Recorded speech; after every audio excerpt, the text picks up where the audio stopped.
அதிமுக தொண்டர்களின் உரிமை மீட்பு குழு கழகத்தினுடைய ஒருங்கிணைப்பாளர் ஐயா ஓபிஎஸ் அவர்கள் வந்து சென்னையில தலைமை கழக நிர்வாகிகள் மாவட்ட செயலாளர் கூட்டம் வந்து கூட்டியிருந்தாங்க. தலைமை கழக நிர்வாகிகளுக்கும் மாவட்ட செயலாளர்களுக்குமே வந்து பேசுவதற்கான ஒரு அனுமதி வழங்கப்பட்டது. அவங்களுடைய கருத்துக்களை வந்து சொன்னாங்க. ஐயா ஓபிஎஸ் அவர் வந்து சண்டையிட தயாரா இருக்கிறது மாதிரியான ஒரு அந்த சூழல் தான் உருவானது. சண்டையிட தயார் அப்படின்னா மாவட்டந்தோறும் வந்து நிர்வாகிகளை வந்து நீங்க நியமிக்கணும் அப்படின்னு சொல்லி மாவட்ட செயலாளருக்கு ஒரு அறிவுறுத்தலை கொடுத்திருக்கிறாங்க. ஏற்கனவே பாத்தீங்கன்னா ஒவ்வொரு சுற்றுப்பயணத்தும் போதும் ஐயா ஓபிஎஸ் அவர்கள் சொன்னது, மாவட்டந்தோறும் அந்த கழக அமைப்புகள்ல இருக்கக்கூடிய அந்த கட்டமைப்பினுடைய நிர்வாகிகள் வந்து நீங்க நியமனம் பண்ணணும்னு சொல்லியிருந்தாங்க. அதை மீண்டும் வந்து வலியுறுத்தி இருக்கிறாங்க. அதை பத்தி உங்களுடைய கருத்துக்களை சொல்லுங்க. அதிமுக தொண்டன் எப்பொழுதுமே கழகம் நன்றாக இருக்க வேண்டும் என்று நினைக்கக்கூடியவன். ஐயாவுடைய அணியில், எடப்பாடி அணியில் இருக்கிற அத்தனை தொண்டர்களுமே வந்து அதிமுக தான். எல்லாருமே ஒரே இயக்கம் தான் நினைக்கிறாங்க. ஆனா எடப்பாடி பழனிசாமி வந்து பிரிச்சு பார்க்கிறாரு. அதனால வந்து ஐயா என்ன நினைக்கிறாருன்னா, வரக்கூடிய தேர்தலை வந்து நமக்குன்னு ஒரு கட்டமைப்பு வேணும் அப்படின்றதுக்காக ஒரு நிர்வாகிகளை நியமனம் பண்ணலாம் ஃபர்ஸ்ட் முதல்ல அப்படிங்கிறதுக்காக ஐயா சொல்லி இருப்பாருன்னு நான் நினைக்கிறேங்க. பண்ருட்டி ராமச்சந்திரன் அவர்கள் வந்து பேசும்போது என்ன சொல்றாங்க, நமக்கான காலம் வந்து வெகு தொலைவில் இல்ல, பக்கத்துல இருக்கு அப்படின்னு சொல்றாங்க. எடப்பாடி பழனிசாமி அதான் தொடர்ந்து இப்ப எல்லா தேர்தலையும் தொடர் தோல்வி ஆயிட்டாரு. விக்கிரவாண்டி தேர்தலையே விட்டு கொடுத்துட்டாரு திமுகவுக்கு. வரக்கூடிய உள்ளாட்சி மன்ற தேர்தலை உன்னை பாக்குறதுக்காக அதுல வந்து 100% தோல்வி எடப்பாடி பழனிசாமி தருவார். அதுல எந்த மாற்றமும் கிடையாது. அதனாலதான் அந்த 3 மாசம் வந்து டைம் ஐயா சொல்லியிருக்காங்கன்னு நினைக்கிறேங்க. எடப்பாடி பழனிசாமி என்ன சொல்றாரு, இவங்க விட்டு பிரிஞ்சதுனாலதான் நாங்க வந்து 1% ஓட்டு அதிகமா வாங்கியிருக்கோம் அப்படின்னு சொல்றாரு ஒவ்வொரு செய்தியாளர் சந்திப்பிலையுமே. 1% ஓட்டு தான் வாங்கியிருக்கு, எக்ஸ்ட்ரா வாங்கியிருக்கேன்னு சொல்லியிருக்காரா? அதிகமா அதிகமா வந்து நாங்க 1% ஓட்டு வாங்கியிருக்கோம் பாத்தீங்களா, அவங்க எல்லாம் பிரிஞ்சு போனதுனாலதான் நாங்க வாங்கியிருக்கோம் அப்படின்னு வந்து சொல்றாரு. 2019 இருந்த கூட்டணி ஒரு வலுவான அதிமுக கூட்டணி. ஐயா உட்பட, ஓபிஎஸ் ஐயா உட்பட எல்லாமே இருந்தாங்க பாராளுமன்ற தேர்தல் சந்திக்கும் போது. அப்போ வந்து 19% ஓட்டு தான் எடப்பாடி பழனிசாமியுடைய, அதாவது தேசிய ஜனநாயக கூட்டணிக்கு வாக்கு விழுந்தது. அதன் பிறகு வந்து பாத்தீங்கன்னா திமுக மேல மிகப்பெரிய அதிருப்தி இருக்குது. அந்த அதிருப்தினால 1% கூடி இருக்கு எடப்பாடி பழனிசாமிக்கு. அந்த 1% வாக்கு கூடி இருக்கிறத வந்து பெருமையா பேசக்கூடாது எடப்பாடி பழனிசாமி. இப்ப தேசிய ஜனநாயக கூட்டணி வாக்கு எவ்வளவுன்னு சொல்றாரு யாரு? பொன்னையன் அவர்கள். பாமகவுடைய வாக்கு வங்கி 4.32%. பிஜேபியோட வாக்கு சதவீதம் 2.3%. இது ஜி.கே. வாசன் 1%. இவரு ஏசி சண்முகம் 1%. இந்த மாதிரி ஒவ்வொரு சதவீதம் சொல்லியிருக்கிறார். அப்ப நாங்க தான் 21% வாங்கியிருக்கிறேன்னு சொல்லியிருக்கிறார். 21%இருந்து தேமுதிகவோட 4% மைனஸ் பண்ணுங்க. எவ்வளவு வருது? 17% தானே வருது. எடப்பாடி பழனிசாமியுடைய ஓட்டு வங்கி சதவீதம் வந்து 17% தான். புரட்சி தலைவி மாண்புமிகு அம்மாவுடைய காலத்துல இருந்தது 46% கிட்டத்தட்ட இருந்தது. வெற்றி பெற்றாலும் தோல்வி அடைஞ்சாலும் கிட்டத்தட்ட அந்த 40%க்கு எப்பவுமே குறையாது. 46% வெற்றி, 40% ஒரு தோல்வி, சிறிய நூலிலையில தோல்வி தான். அப்படிதான் நம்ம அதிமுக வந்து சந்தித்தது. ஆனா எடப்பாடி பழனிசாமி இந்த கூட்டணி 2021 பாராளுமன்ற தேர்தல்ல 21%, 19 20 21% வாங்கிட்டேன்னு சொல்றாரு. அதுல தேமுதிக வந்து 4% மைனஸ் பண்ணுங்க. வெறும் 17% தான் எடப்பாடி பழனிசாமியோட வாக்கு வங்கி, அதிமுக ஓட்டு வங்கி. மீதி இருக்கக்கூடிய வாக்கு வங்கியில எங்க போனார்? எங்கே அடமானம் வச்சார் எடப்பாடி பழனிசாமி? இது சொல்றது எடப்பாடி பழனிசாமிக்கு கொஞ்சம் மான வைக்க சூடு சொரணை இல்லை. 1% வச்சுட்டு நீ தமிழ்நாட்டை ஆள முடியுமா? தமிழ்நாட்டை ஆட்சி பிடிக்க முடியுமா? சொல்லுங்க பார்க்கலாம். அவர் சொல்றாரு, நாங்க வந்து பிரிஞ்சதுனாலதான் நாங்க வந்து 1% அதிகமா வாங்கணும்னு சொல்றாரு. அது ஒரு வகையில இருக்கட்டும். இப்ப வந்து ஒரு கூட்டணி கட்சிகள்னு சொல்லிட்டு ஒரு தேர்தல்ல போட்டிட்டாங்க அப்படின்னா, அந்த கூட்டணி கட்சிகள் எத்தனை சதவீதம் வாங்குது அப்படிங்கறதுதான் முக்கியம். அதுல வந்து பாத்தீங்கன்னா தனிப்பட்ட ஒரு கட்சி இத்தனை சதவீதம் வாங்கியிருக்குன்னு சொல்ல முடியாது. இப்ப நாம் தமிழரை வந்து நம்ம எடுத்துக்கலாம். ஏன்னா கூட்டணி இல்லாம போட்டிடுறாங்க, இவங்களுக்கு வந்து இத்தனை சதவீதம் ஓட்டு கிடைக்குதுன்னு சொல்லிட்டு நம்ம வந்து சொல்லலாம். கூட்டணி வச்சுக்கிட்டு கூட்டணிக்குள்ள அவங்க வந்து நான் இத்தனை சதவீதம் தான் வாங்கினேன் அப்படின்னு எடப்பாடி பழனிசாமி வந்து அந்த 2019 கம்பேர் பண்ணி அவர் வந்து பேசுறாரு.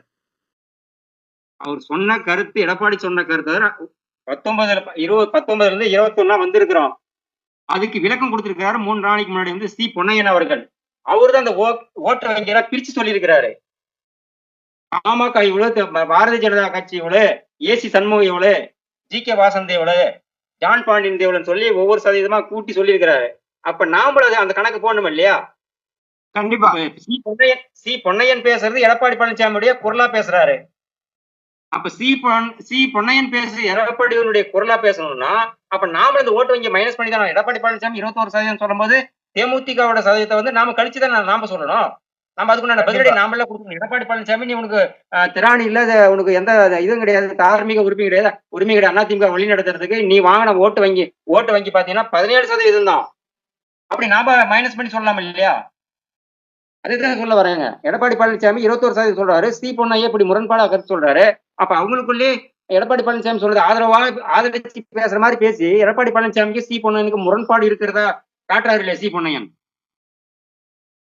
இப்ப இப்ப எடப்பாடி பழனிசாமி இப்ப சமீபத்துல அவரு செய்தியாளர் சந்திக்கிற பூரா என்ன சொல்றாரு அப்படின்னா, ஓபிஎஸ் வந்து இப்ப அம்மாவுக்கும் எம்ஜிஆருக்கும் கட்சிக்கும் வந்து விசுவாசமா இல்ல. அவர் வந்து ஒரு சுயநலத்தோடு செயல்படுறாரு. அப்படி சுயநலத்தோடு செயல்பட்டதுனாலதான் இது ராமநாதபுரம் பாராளுமன்ற தொகுதியில தொண்டர்களால் தோற்கடிக்கப்பட்டாரு. அவர் வந்து இரட்டை இலை சின்னத்துக்கு எதிரா வந்து போட்டிடுறாரு. அவரை நாங்க சேர்க்கறதுக்கான அந்த இணைப்புக்கான அந்த பேச்சே கிடையாது அப்படின்னு சொல்லிட்டு அவர் ஆணித்தரமா சொல்றாரு. அவர் சொன்னது, எடப்பாடி பழனிசாமி சொன்னது ஒரு வகையில கரெக்ட் தான். எப்படின்னு கேட்டீங்கன்னா, விசுவாசமா இல்லைன்னு சொல்றாரு. யார் விசுவாசமா இல்ல? புரட்சி தலைவருடைய விதியை மாத்தினது யார்? எடப்பாடி பழனிசாமி. அந்த புரட்சி தலைவருடைய விதி பிரகாரம் தான் அதிமுக செயல்படும் சொல்லக்கூடியவர் தான் ஓ பன்னீர்செல்வம் அவர்கள், ஐயா அவர்கள். 10 மாவட்ட செயலாளர் முன்மொழியணும், 10 மாவட்ட செயலர் வழிமொழியணும், 10 ஆண்டுகள் 5 ஆண்டுகள் வந்து தலைமை நிலை செயலாளர் பதவியில இருந்திருக்கணும், அவங்க தான் பொதுச் செயலாளர் போட்டியிடன்னு சொல்லி ஐயா தான், எடப்பாடி பழனிசாமி தான் புரட்சி தலைவருடைய விதிகள் எல்லாம் மாத்திருக்கிறாரு. அந்த புரட்சி தலைவருடைய விதிகள் வந்து அப்படி தொடரணும்னு சொல்லதான் ஐயாவுடைய கொள்கை. புரட்சி தலைவி மாண்புமிகு அம்மா அவர்கள் அடையாளம் காட்டப்பட்டவர் ஓ பன்னீர்செல்வம் ஐயா அவர்கள். புரட்சி தலைவி மாண்புமிகு அம்மா அவர்களுக்கு சோதனை வந்த பொழுது அந்த பதவியை ஒப்படைச்சு போனவங்க அம்மா அவங்க. அப்ப அந்த வந்த உடனே மீண்டும் அந்த பதவியை திருப்பி கொடுத்தவர் தான் ஐயா ஓபிஎஸ் அவர்கள்.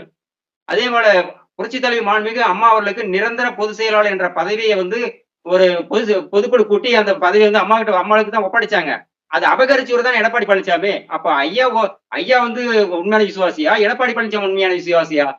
செய்யற தவற பூரா எடப்பாடி பழனிசாமி செய்யறாரு. ஆனா அதை தூக்கி ஐயா ஓபிஎஸ் மேல பழிய போடுறாரு. இது வந்து, அதாவது அமைதியா இருந்து ஒரு ஜனநாயக முறையில் தவறு செய்தவன் தண்டனை அனுபவிப்பான் என்று ஐயா வந்து ஒரு நேர்மையான பாதையில் போயிட்டு இருக்கிறார். ஐயா பேச நினைச்சா எவ்வளவு வேண்டுமானாலும் பேசலாம். இது வந்து தமிழக மக்களும் சரி, ஒரு இயற்கைக்கு சார்ந்த கடவுளும் சரி பார்த்துட்டு இருக்காங்க தான் சொல்லி ஐயா அமைதியா போயிட்டு இருக்கிறாரு. ஆனா ஐயா அமைதியா இருக்க எடப்பாடி பழனிசாமி தன்னுடைய தவறுகளை வந்து ஐயா மேல குற்றமா சாட்டிட்டு வர்றாரு. கட்சிக்கு துரோகம் செஞ்சது யாரு? நம்பர் 1 துரோகி யாரு? எடப்பாடி பழனிசாமி தானே. நீ வந்து உன்னுடைய வந்து முதலமைச்சரா வேட்பாளர் அறிவிச்சது யாரு? ஓபிஎஸ் தானே. அதே முதலமைச்சர் வேட்பாளரை அறிவிச்ச உடனேயே ஒற்றை தலைமைக்கு நாம வரணும்னு சொல்லிட்டு ஐயா முதுகலை குத்துனவரும் எடப்பாடி தான். ஆமா, அதே மாதிரி ஐயா வந்து எதிர்கட்சி தலைவர் அறிவிக்க சொன்னதே ஐயா கிட்ட தான் போய் எடப்பாடி பழனிசாமி அறிவிக்க சொன்னாரு. அப்ப ஐயா தானே தலைமை, ஐயா மட்டும் தான் ஒருங்கிணைப்பாளர். ஐயாவோட வாயில வந்தாதான் எடப்பாடி பழனிசாமியோட அது ரெக்கார்டு செல்லுபடி ஆகும்.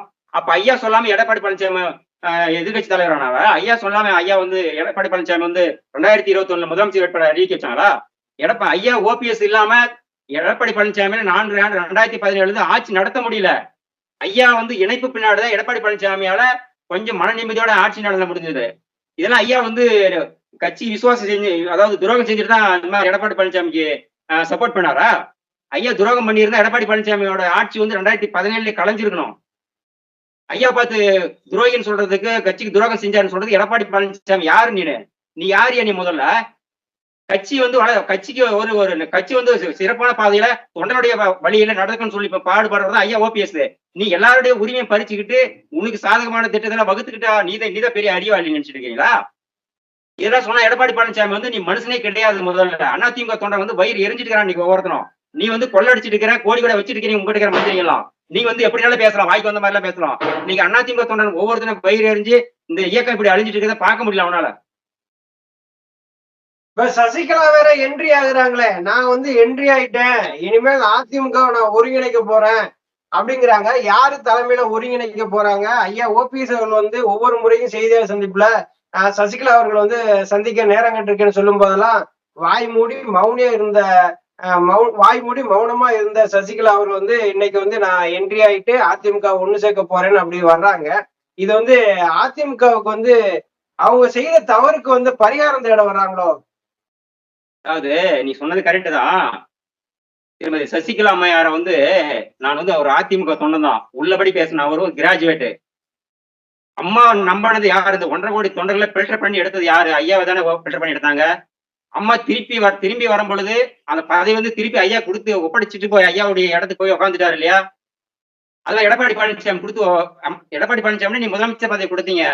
சசிகலா அம்மையார் குடுத்தாங்க. திரும்ப அந்த அம்மா வந்த உடனே எடப்பாடி பழனிசாமி திரும்ப கட்சி போய் ஒப்படைச்சாரா? எங்க இருந்தீங்க இவ்வளவு நாள் சசிகலா அம்மையார்? எங்க போயிருந்தீங்க? ரஜினி வந்து தன்னுடைய ரசிகர்கள் எல்லாம் நான் கட்சி ஆரம்பிக்கிறேன்னு சொல்லி கடைசி வரைக்கும் ஏமாத்திட்டு ரஜினிக்கு வயசாகி போச்சு. இது இனிமேல் அரசியல்ல வந்து எந்த இதுவும் ரஜினியால செல்லுபடி ஆகாதுன்றதுனால கடைசியில வந்து நான் கட்சி ஆரம்பிக்கிறேன்னு சொல்லிட்டாரு. அந்த ரசிகர்லாம் பாவம் மனசு நொந்து போயிட்டாங்க. அந்த மாதிரி சசிகலா அம்மையாருக்கு வந்து நான் வந்துட்டேன், நான் என்ட்ரி ஆயிட்டேன், நான் என்ட்ரி கொடுத்துட்டேன். எந்த மாவட்ட செயலரை போய் சந்திச்சிருக்கீங்க நீங்க முதல்ல சொல்லுங்க பார்க்கலாம். இல்ல ஐயா ஓபிஎஸ் வந்து தம்பி வாங்க, நீ அம்மாவுடைய அடையாளம் புரட்சித்தலைவி மாண்புமிகு அம்மா அவர்கள் வந்து உங்களுடைய வந்துதான் முதலமைச்சர் ஆக்கினாங்க. அம்மா வந்த போது திருப்பி நீ கொடுத்தீங்க. நீங்க தான் எனக்கு தெரிஞ்ச உண்மையான ஒரு அதிமுக தொண்டன், விசுவாச தொண்டன். நீ வா தம்பி, நீ என் பின்னாடி வா, நான் உனக்கு என்ன தேவை நான் சப்போர்ட் பண்றேன், கட்சி ஒருங்கிணைக்கலாம் வாங்கன்னு சொல்லி அந்த அம்மா கூப்பிடுறாங்களா? இது வரைக்கும் கூப்பிட்டுருக்காங்களா? கூப்பிடல. அப்ப எப்படி பண்ண அந்த அம்மா வந்து நான் என்ட்ரி ஆயிட்டேன்னு சொல்லிட்டு நீங்க 10 நாள் ஆகுது. என்ன இப்ப என்ட்ரி ஆயிருக்கிறேன், என்ன என்ட்ரி பண்ணிருக்காங்க? அதுக்கு வந்து அவங்க வந்து அரசியல் என்ட்ரி வந்து யாருக்கு சாதகமா அமைய போகுது?